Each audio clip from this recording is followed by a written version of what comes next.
arquidónico diciendo lo siguiente: todo comienza a través de los fosfolípidos de membrana. Estos fosfolípidos, ahorita me regreso, estos fosfolípidos de membrana, normalmente en células eucariotas tenemos 4. Aquí hay 3 de los más importantes porque uno de ellos no está presente en células somáticas, solo está presente en células del sistema nervioso. Y díganme cómo se llama ese fosfolípido solo presente en ellos. Y no en todas, también en... de mielina.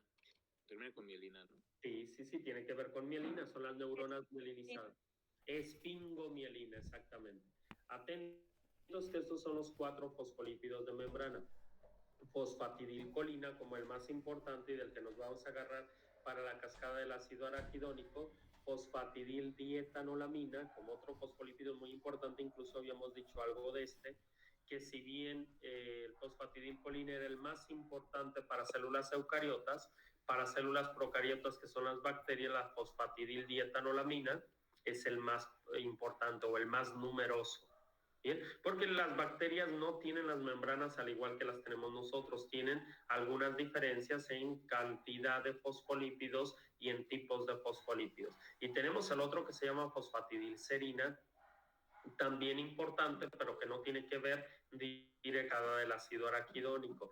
¿Qué es lo diferente en los fosfolípidos? Bueno, todos atentos, si ya lo habíamos dicho, me lo dicen. En la cabeza del fosfolípido. Recuerden que la cabeza del fosfolípido tiene 2 polaridades y que además no solamente el fosfolípido tiene cabeza y colas. ¿Bien? ¿Hasta aquí vamos bien? Ahora, estas colas tienen otra polaridad. Vámonos a esa polaridad de acuerdo a los componentes. Aquí hay una polaridad positiva, quiere decir que está en contacto con el agua. Aquí hay una polaridad negativa y aquí una polaridad negativa. ¿Por qué razón hay una polaridad negativa? Porque aquí tenemos lo cambiante de los fosfolípidos. Nada más esta parte, si así le pusiéramos una parte a la cabeza, solamente esta parte es cambiante en cada uno de los fosfolípidos. ¿Qué tiene el fosfolípido aquí? Un grupo fosfato y un glicerol. ¿Sí? En este glicerol, bueno, ya agarré el negativo, pero este glicerol por supuesto que es una grasa y tiene la polaridad negativa. El grupo fosfato tiene una polaridad positiva y una polaridad negativa. Por supuesto la polaridad positiva pega arriba y la polaridad negativa abajo. Bien. Ahora, ¿qué es lo que va a cambiar? La parte de aquí. Si aquí dijéramos que este fosfolípido es fosfatidilcolina, esta tiene una molécula de colina. Si este fuera un fosfatidilserina, aquí tiene una serina. Si el otro tiene dietanolamina, pues tiene en la primera parte la dietanolamina o la mielina, como sea el caso. Bien, esto es lo que va a cambiar en los fosfolípidos, todo lo demás no cambia. ¿Qué es lo demás? Un grupo fosfato y un glicerol. En la parte de abajo, atentos, tiene 2 ácidos grasos que son las colas. Estos ácidos grasos forman parte de los lípidos en el grupo de los lípidos simples. Recuerden que los lípidos simples teníamos ceras, teníamos ácidos grasos y dentro de los ácidos grasos teníamos unos que son saturados, que son porque todos los carbonos están contemplando los hidrógenos a sus lados. Y recuerden que el carbono tiene 4 electrones en su última órbita y esos 4 electrones agarran hidrógenos en cada uno de los puntos. ¿Sí vamos bien? ¿Qué pasa cuando encontramos un ácido graso insaturado? Insaturado. Aquí vamos a ver la cadenita derechita, como es este caso. Cuando tenemos una insaturación en el otro ácido graso, tenemos el carbono y entonces tiene una línea para acá y probablemente otra línea para acá, pero aquí hace una curvatura y tiene 2 enlaces en la misma. Y aquí hay una insaturación que es muy fácil romperlo desde el punto de flexión y es mucho más fácil metabolizarlo, por así decirlo. ¿Está quedando claro? Entonces no olvidemos que el fosfolípido en términos generales tiene cabeza y cola, que tiene 2 polaridades, una polaridad positiva en la parte más externa de la cabeza, una polaridad negativa en la parte más interna de la cabeza y las 2 colas con polaridad negativa. Por lo tanto, si nosotros queremos ver que a las membranas se le pega otro fosfolípido, va a ser de la misma manera. Una cabeza al otro lado, miren que esta cabeza toda chueca, pero imagínense que fuera bonita y bien derechita, y tiene 2 colas de la misma manera. ¿ok? Con polaridades exactamente iguales, con una polaridad positiva en la parte más externa de la cabeza, una polaridad negativa en la parte más interna y una polaridad negativa en la parte más interna. ¿Vamos bien aquí? Por lo tanto, aquí ya estamos como construyendo la membrana, miren. La membrana, aquí tenemos la cabeza del fosfolípido, las colas, y del otro lado, la cabeza del fosfolípido y las colas. Esto podría ser normal. Cuando llegue una agresión al cuerpo, esta agresión va a reventar membranas al más no poder y todos estos fosfolípidos van a tratar de alguna manera de dar el aviso al cuerpo. ¿Cómo dan el aviso al cuerpo? A través de la ruta del ácido araquidónico. ¿De qué se trata esa ruta del ácido araquidónico? Aquí la tenemos, ¿bien? El fosfolípido de membrana con una agresión o con una injuria o con un daño, el caso es lo mismo, este fosfolípido se va a transformar en ácido araquidónico y el ácido araquidónico en eicosanoides. Tenemos eicosanoides primarios, que estos eicosanoides primarios dan origen a la señalización y ahí vienen eicosanoides secundarios. Ahí tenemos casi todas las citocinas, la misma histamina. Ayer vieron el papel de unas citocinas y de la histamina. ¿Por qué razón se secretan esas? Por la razón de la retroalimentación de los eicosanoides primarios. ¿Cuáles son los eicosanoides primarios? Aquí los tenemos. Prostaglandinas preferentemente, una que se llama prostaglandina E2, me parece que se llama así, porque la prostaglandina 4 me parece que es reproductiva. Bueno, vamos a ponerle con especificidad. Sí, la 4 es la reproducción. Sí, exactamente, la 4 es la reproductiva, por lo tanto esta prostaglandina E2 viene para el dolor, para la pirexia, ¿sí? Y luego tenemos otro eicosanoide que se llama prostaciclina. Esta prostaciclina no es que sea lo único que sea implicada, pero está muy implicada en procesos de inflamación. Y luego tenemos otras para procesos de daño y reparación que se llaman tromboxanos. Recuerden que todas estas eicosanoides son primarias. ¿Qué van a hacer estos? Van a dar aviso al organismo, tanto al hipotálamo, tanto a macrófagos, tanto a neutrófilos, tanto a células dendríticas, para que entren directamente a atacar, para que produzcan cosas, para que produzcan citocinas, para que den aviso a todo el cuerpo, y esto se vuelve una bomba de ataque. El problema es que no lo podemos detener a veces. Estos son tan buenos para dar aviso y entre las moléculas mejorcitas para avisar están las prostaglandinas. Probablemente estas sean podríamos decir una pati chapoy del sistema inmune para dar aviso. Al igual que en la cascada del ácido, en la cascada del complemento vamos a ver otras que son muy potentes como por así decirlo, como moléculas chismosas para el organismo. Está en altísimas cantidades. ¿Qué tenemos que hacer con los AINES? Aquí tenemos unos ejemplitos. Con los AINES tendríamos que hacer de la mejor manera tratar de parar el proceso. Porque si no paramos el proceso de daño, si no paramos el proceso de producción de eicosanoides, nos metemos en un verdadero problemón y el problema es no podemos detener tanto los impulsos nerviosos, no podemos detener tanto la fiebre, dirían en mi rancho la calentura, no en otros lados también dicen la calentura para otras cosas, pero vamos a ponerle fiebre o pirexia, que sean las palabras adecuadas. No podemos controlar la fiebre, no podemos controlar el dolor, y si esto se exacerba en cantidades, nos vamos a morir, o se pueden morir los animales. ¿Quién influye en este proceso para detener estos daños? Bueno, a veces la mismísima adrenalina. No sé si se han dado cuenta, o por lo menos alguno de ustedes le haya pasado, de alguien que tiene un accidente, por así decirlo, y se rompió un brazo, pero salió del carro caminando y salió del carro haciendo cosas como normales, como si no le hubiera pasado nada. ¿Por qué después de 1 hora, 2 horas o al ratito empiezan los dolores y empieza a no poder moverse y demás? Por la sencilla razón de que aquí la adrenalina está directamente influenciando a que esta no dé el aviso de forma repentina, que este tampoco se secrete de forma tan repentina. Después de que viene un proceso de tranquilidad, la adrenalina baja, que es un corticoide, un mineralocorticoide. La adrenalina, en vez de estar arriba, se va a niveles basales, esto se empieza a salir de control y entonces ya nos ponemos casi móviles y demás por esa mismísima razón. No es que no se estén secretando, es que al principio ni cuenta nos damos de estas moléculas. ¿Por qué? Porque la adrenalina nos tiene en un proceso de huida. Y esto pasa no solamente con humanos, con animales. ¿Por qué razón, por ejemplo, una gacela, una presa, la que ustedes quieran, en el momento que está en la huida, bien la pueden morder, bien la pueden limitar en funciones y sigue moviéndose y corriendo? Porque la adrenalina bloquea todos estos procesos. Estos procesos ni cuenta nos damos. Cuando estamos en proceso de tranquilidad, que la adrenalina baja, esto ya no está tan alto, entonces comienzan estas a dar aviso al cuerpo que hay un verdadero daño. ¿Si les queda claro? Ahora, ¿por qué razón? Y pónganme atención en lo siguiente, todo mundo lo hemos notado, que por qué razón las fiebres en cuestiones normales llegan a últimas horas de la tarde o a primeras horas de la noche, preferentemente. Porque son los procesos que el cuerpo tiene de tranquilidad. A esto le conocemos como ciclos circadianos.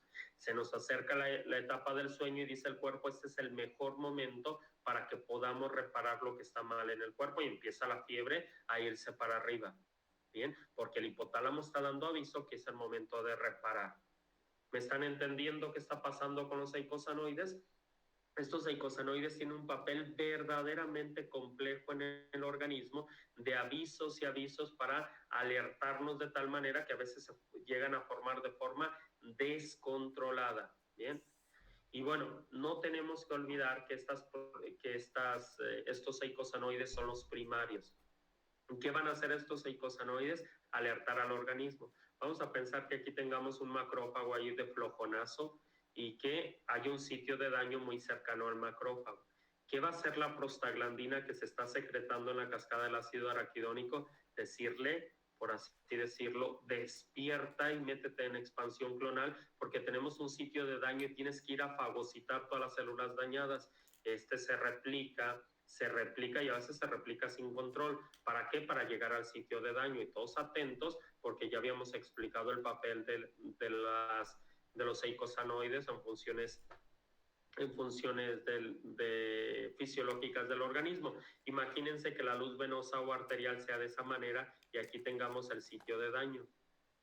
Y que nosotros tengamos aquí circulando los monocitos que todavía no son macrófagos y que fueron a los que se les dio aviso por las prostaglandinas que entraran en expansión clonal.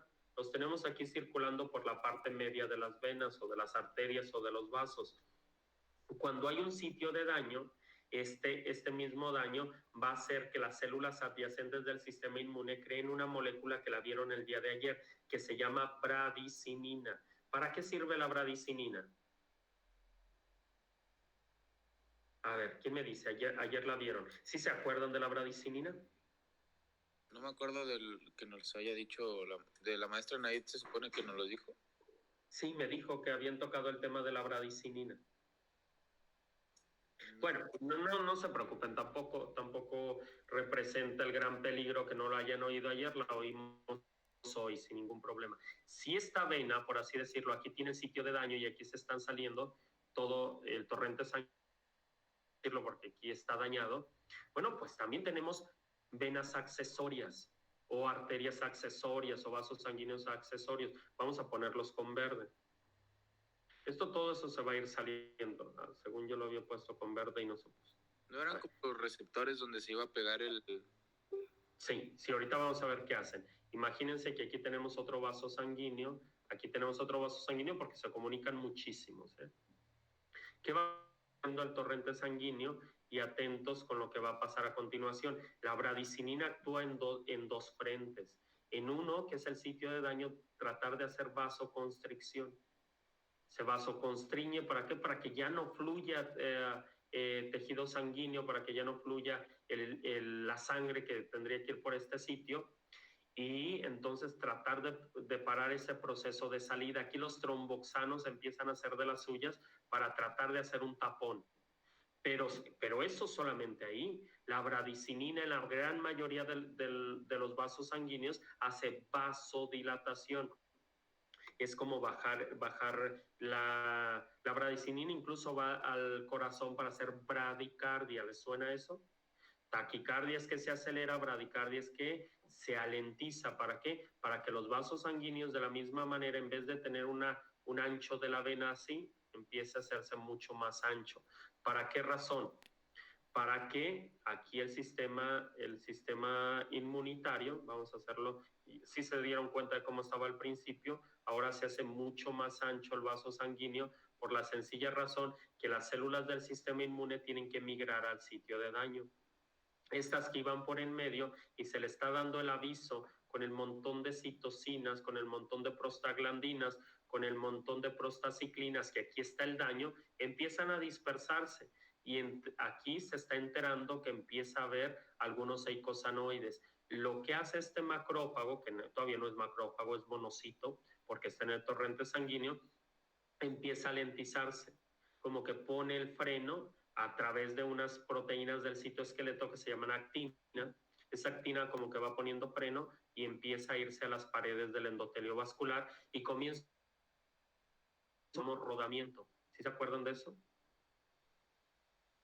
Haciendo la bradicinina. La bradicinina hizo que se contrajera o que hiciera una contracción o una vasoconstricción de este vaso sanguíneo y una vasodilatación de los que están sanos. Empieza un proceso de rodamiento y vamos a pensar que aquí están las células del endotelio. Esas células del endotelio tienen que estar muy pegadas y están pegadas, entre otras cosas, por unas proteínas, la caderina, ¿sí se acuerdan? Cuando llega a la intersección de una célula y otra y ya se alentizó tanto el monocito, empieza a meterse por aquí. Se mete y ya lo tenemos al otro lado. Aquí tiene un montón de pseudópodos que se transforma. Hagan de cuenta que un gato que se va a meter por en medio de una reja, ya ven cómo casi se transforma igual los ratones y se pueden meter por partes verdaderamente estrechas que no supimos cómo pasaron. Bien, bueno, pues aquí pasa lo mismo con el monocito. Se pasa a través de las intersecciones entre células y ya tenemos el monocito en el sitio de daño. Ahora ya no le vamos a llamar monocito porque ya salió de la circulación sanguínea, ya está en el sitio de daño y se llama macrófago. Este macrófago empieza a comerse, a fagocitar todas estas zonas y no es uno, llegan montones, probablemente miles o millones de ellas llegan al sitio de daño para tratar de acabar con el proceso.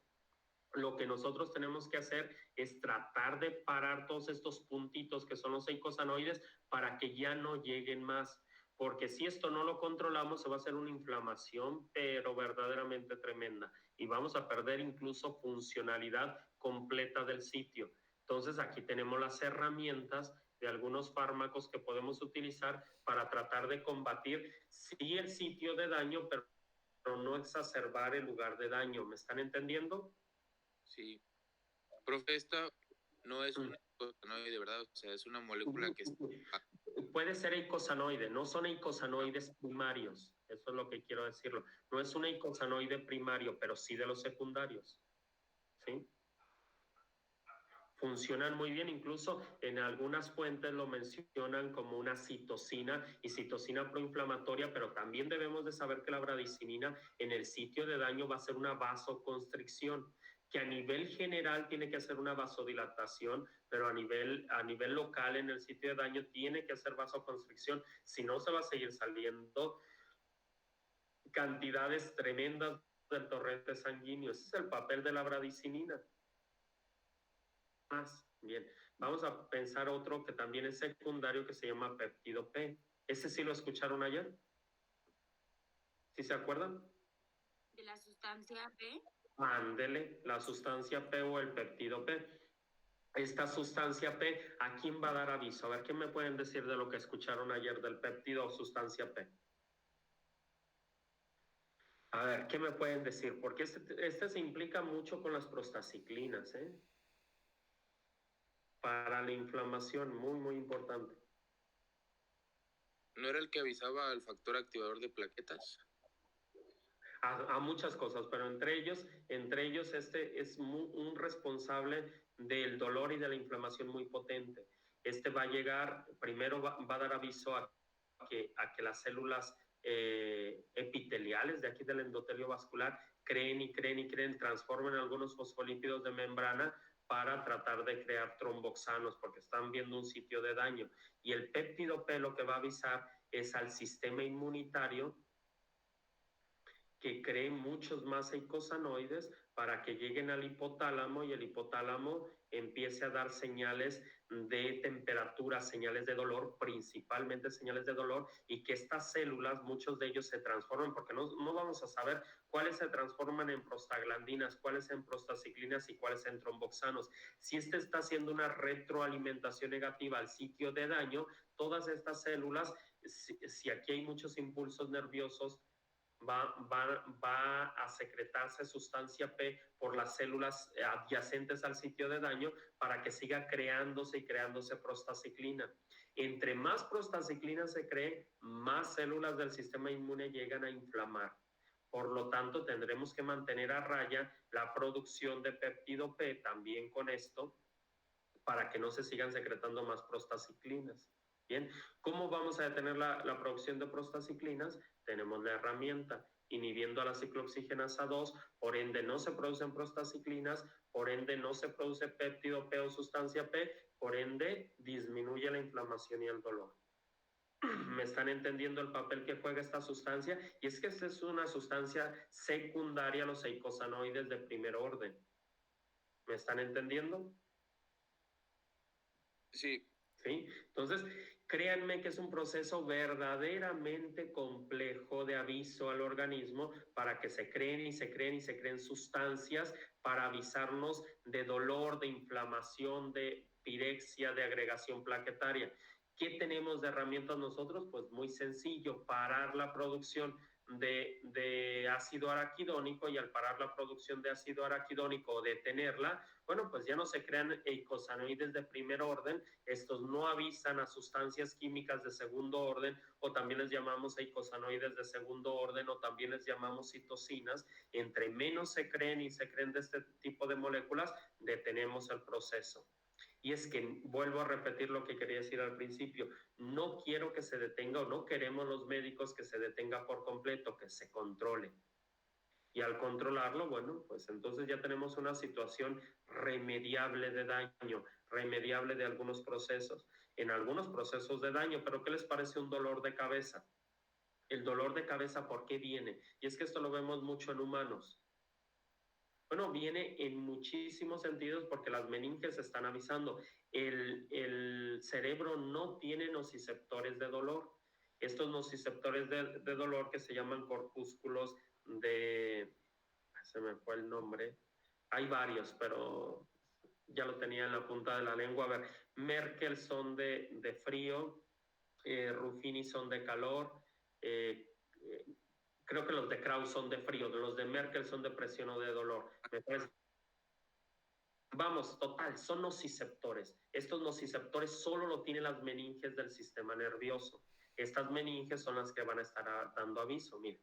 Y bien sencillo, cuando estas meninges están recuerden que son tres: pía madre, dura madre y aracnoides. Cuando estas tres están a distancia considerable, y vean la importancia de hidratarse bien, cuando estas están a distancia considerable, porque tenemos el líquido cefalorraquídeo que está fluyendo entre ellas, estos nociceptores que están aquí no se alteran. Vamos a poner los nociceptores con verde. Los nociceptores están relativamente bien, no están pegando una con otra. Esto en términos generales, no crean que es justo así. No está pegando una con otra. Cuando nosotros dejamos de tomar líquidos, y por eso nos duele mucho la cabeza en deshidratación, bueno, pues aquí también va a empezar a haber menos fluido. Quiere decir que cuando hay menos fluido, estas meninges tienden a cerrarse. Las teníamos a una distancia considerable, pues ahora las tenemos a una distancia mucho más cercana. Sí, no se pueden quedar sin líquido, por supuesto, pero baja la cantidad de líquido. Ahora hay menos líquido entre ellas. ¿Qué pasó los nociceptores de tamaño? Esos nociceptores, al pegar una meninge con otra, miren aquí, ya está pegando porque nos deshidratamos. Bien, al pegar una meninge con otra se estimulan, y entonces son unos dolores de cabeza tremendos. Por tal motivo, ¿qué tendríamos que hacer en vez de andar tomando el montón de AINES? hidratarnos y ahí se controla todo eso. Aquí no tenemos un sitio de daño. Aquí lo único que se están secretando son impulsos de dolor de forma muy, muy precisa para dar aviso a través de estos nociceptores al sistema nervioso que tenemos que hacer algo, porque nos está doliendo muchísimo la cabeza por alguna razón. La razón aquí es que bajó la cantidad de volemia en el cuerpo, nos estamos deshidratando y ¿qué tendríamos que hacer? Electrolitos, y con electrolitos otra vez funciona en la gran mayoría de los casos, de nuevo todo bien. ¿Sí, sí me estoy dando a entender? Sí, ¿no eran los de Meissner? Ándele, hay varios, pero bueno, no soy tan especialista en anatomía, pero sí hay varios. Me parece que Merkel son unos, Meissner, eso no los había escuchado tanto, pero probablemente sean otros, pero hay varios, ¿sí? A final de cuentas son nociceptores de dolor. Vuelvo a repetir que el cerebro no tiene nociceptores de dolor. Es más, cuando se hace una cirugía a nivel del sistema nervioso, solamente se anestesia por fuera. No hay una anestesia por dentro porque el cerebro no tiene receptores de dolor. ¿Vamos bien aquí? Entonces, sí que hay que contemplar que en algunas ocasiones sí se está haciendo un daño y hay que repararlo, y en algunas ocasiones simple y sencillamente nos está dando aviso al cuerpo, prostaglandinas, por así decirlo, se están secretando unas cuantas prostaglandinas para dar aviso que tenemos un proceso de alguna posibilidad de daño, como es esto. Si nos seguimos deshidratando nos vamos a morir. Bien, entonces aquí se empieza a dar idea al cuerpo que algo está fallando. En cuanto nos hidratemos, todo vuelve a la normalidad. Y déjenme decirles otra de las ideas. A veces esto también es somático, ¿eh? Créanme, y no crean que solamente lo hacemos los humanos. Los humanos, no sé si alguien vio una película ya de hace muchos años, pero bueno, tampoco es algo tan extraño para ustedes, aunque les gano con unos cuantos años, pero creo que también la pudieron ver visto. Una que se llama 101 Dálmatas. ¿Alguien la vio? Seguramente sí. Sí. Sí, profe, ¿quién no? Bueno, les digo porque esa era muy, muy de mis tiempos. Lo que les voy a decir es lo siguiente. ¿Se acuerdan cuando estaba el tipo este flaco, que no me acuerdo cómo se llamaba, viendo por la ventana y tenía el perro y empezaba a ver que pasaba, estaba queriendo conseguir mujer y empezaba a ver que pasaba una mujer y siempre el perro se parecía un poquito a ella? Lo que les voy a decir es lo siguiente, es que nosotros hacemos a nuestras mascotas casi a nuestra imagen y semejanza. Los hacemos que actúen como nosotros, los hacemos que coman lo que nosotros, los hacemos un montón de cosas que se comporten como nosotros. Hay tantos y tantos humanos que tienen estos problemas de ser hipocondríacos o hipocondríacas, que también se da muchísimo en mujeres, que cualquier cosa les da y les da dolor de todo, les da enfermedades de todo. Pues lo mismo pasa con perros. Y hay muchísimos perros que también son de estos somáticos que por cualquier cosita se están quejando y saben que también eso tiene que ver con los dueños. Lo que les voy a decir es lo siguiente. En muchísimos casos, el sistema nervioso se altera de tal manera que está dando avisos que no necesita el cuerpo. Y eso lo hacemos a partir del sistema nervioso. Es tan potente nuestro sistema nervioso que nos está avisando de ciertos daños en el cuerpo que no existen. Bien, les voy a poner uno de estos ejemplos para que vean que sí es cierto. Yo tomé el doctorado en la Universidad de Guadalajara, pero en el Centro de Ciencias de la Salud. Entonces ahí había gente de todo tipo en cuestiones de estas ramas de la salud. Habíamos médicos veterinarios, había médicos humanos, había químicos farmacobiólogos, había algunos que eran enfermeras o enfermeros, había nutriólogos, había odontólogos y demás. Una vez nos contaban un par de odontólogos, de enfermeros que trabajaban en el de cancerología, y nos dijeron lo siguiente, es que al vez, y este problema de que no haya medicamentos, no crean que es nuevo ahora con la cuarta transformación, siempre ha habido ausencia de medicamentos, tal vez ahora peor que antes, pero decía es que nos llegaban ahí al de cancerología gente que se estaba muriendo de un dolor de cabeza y no teníamos nada en estanterías. ¿Cómo que no tenía nada? Nada, no tenían ninguna INE. ¿Qué le poníamos? Decía. Y bueno, pues ahí lo único que optábamos era por convencer a los pacientes que les íbamos a inyectar algo. ¿Qué creen que les inyectaban? les inyectaban agua destilada y dice, y curiosamente muchísimos después de que les inyectábamos una solución de agua destilada, al ratito ya salían sin dolor de cabeza. ¿Qué creen que había pasado? Una cuestión psicosomática, aquí no había más, ¿sí? Una cuestión psicosomática. A veces también hay, y a esto quiero llegar con las mascotas, a veces también hay mascotas que se están quejando y quejando y quejando y simple y sencillamente les falta cariño, una caricia o que juguemos con ellos y con eso se controlan. Esas son cuestiones psicosomáticas para llamar la atención. No es necesario, atentos, porque aquí está el montón de casos que nos lo llevan a la clínica los dueños diciendo, sabe que este animal le duele no sé qué cosa y empezamos a ver que en realidad no tiene nada, le hacemos las pruebas de deshidratación, tal vez un poquito, cualquier cosa y vemos que en realidad es psicosomático a causa del dueño y es que esto pasa y pasa muchísimo. Hay que saber cuándo sí dar este tipo de fármacos y cuándo no son necesarios. ¿Sí les quedó claro lo que estoy diciendo? Las cuestiones psicosomáticas se involucran muchísimo en la producción de este tipo de moléculas. En cuestiones muy básicas, simple y sencillamente con convencer al animal o con convencer de alguna manera incluso a personas de que no están teniendo nada, con eso se controla todo. ¿Vamos bien?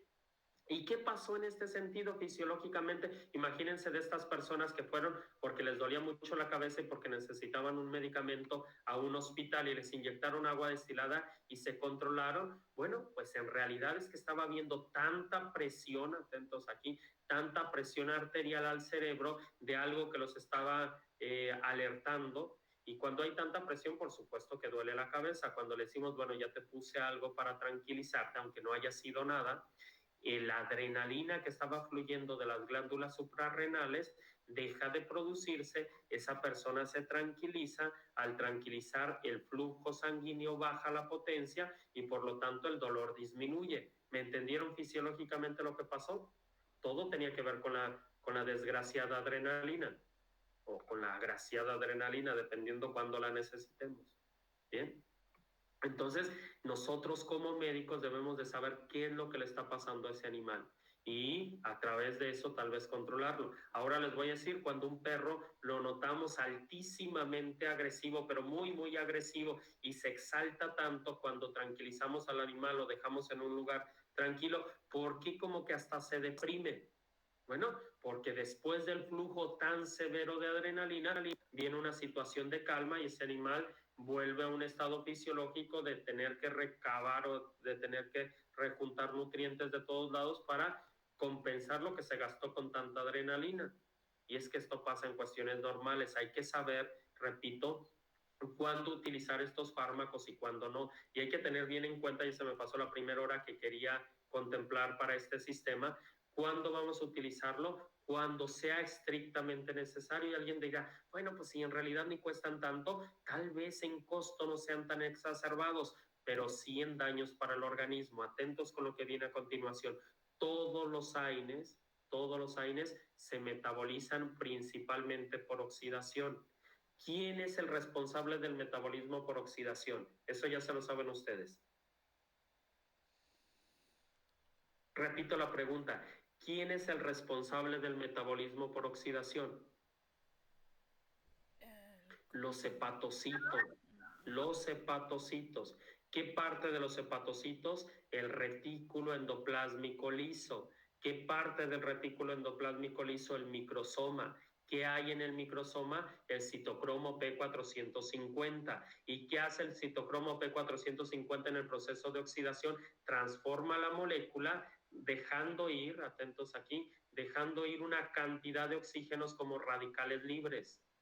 Repito, dejando ir cantidad de oxígenos como radicales libres. ¿Qué hacen estos radicales libres que se están liberando de la molécula oxidada? Pegar donde quiera, y bien puede pegar en el núcleo y bien puede pegar en algunos genes dentro del núcleo que los va a hacer mutar, y esta mutación puede llevar a verdaderos daños en el organismo, perder esa célula que está mutada o incluso irse a procesos teratogénicos, carcinogénicos y demás.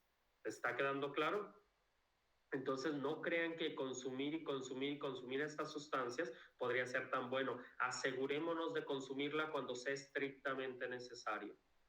Bien, que querramos una inflamación que no hay de otra, que querramos bajar un proceso de dolor que no hay de otro, que querramos bajar el proceso de agregación plaquetaria, qué sé yo, cuando sea necesario, sí, pero no consumirlo por consumirlo, ni en animales ni en humanos. ¿Les quedó claro esto? Profe, Dígame.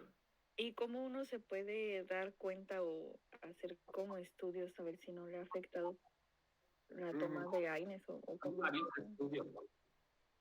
Hay varios estudios, mire, uno de ellos que usted dice, bueno, es que yo consumo y consumo, quiero ver qué tanto me ha afectado. Hay unos estudios, bueno, no tan certeros, también hay que ser honestos con esto, que se llama edad cronológica contra edad biológica. Es que usted está midiendo la funcionalidad de los órganos y de repente se hace una correlación y te dicen, bueno, tú tienes 22 años, pero tienes un hígado por andar abusando de lo que sea que ande abusando, tienes un hígado como de 50 años. ¿Se está dando cuenta? Ahí usted probablemente tiene que ver el estilo de vida. Bien pudo haber sido el abuso de estas sustancias o bien pudo haber sido que toma mucho alcohol, que fuma, que hace un montón de cosas que no deberían de ser una situación normal en nuestro cuerpo. ¿Sí me di a entender? No quiere decir que esta prueba sea tan exacta, pero sí te da una correlación de tu estilo de vida. ¿Bien? ¿Sí me di a explicar o no? Sí. ¿Sí? Bueno, y no le estoy diciendo que esto sea lo único que haga daños en nuestro organismo. Hay 100,000 cosas que nos pudiera causar problemas de cáncer o lo que sea. Alguien dice es que yo me cuido de que no me dé cáncer, no consumiendo esto, no consumiendo aquello. La verdad es que ya no tenemos para dónde irnos. Todo nos puede provocar problemas. Entonces, lo único que tendríamos que hacer es lo más saludable que podemos vivir. Yo cuando me preguntan algo de esto le digo, mira, lo que mejor puedes hacer es disminuir el estrés. No, vamos a ver en el siguiente tema después de AINES el papel del cortisol. No hay nada más nocivo en el organismo que los altos niveles de cortisol. ¿Por qué creen que ahora con la medicina como está avanzando y avanzando y avanzando, por qué razón la cantidad de años o la esperanza de vida en todos los países no es cierto que ha aumentado? Pues no ha aumentado porque tenemos un estilo de vida de estrés y de estrés que nos está llevando a la muerte de forma muy repentina, aunque la ciencia médica esté avanzando tanto. Bien, pues ahí tenemos la razón. Yo casi siempre digo que el peor problema, bueno, sí comer lo más saludable que se pueda, pero el peor problema que tenemos en la sociedad es el estrés y el mismo estrés que le estamos llevando a nuestras mascotas, a los animales de producción y demás. Bien, bueno, pues nos pasamos ya la primera hora, les voy a tomar lista a las 10:11, la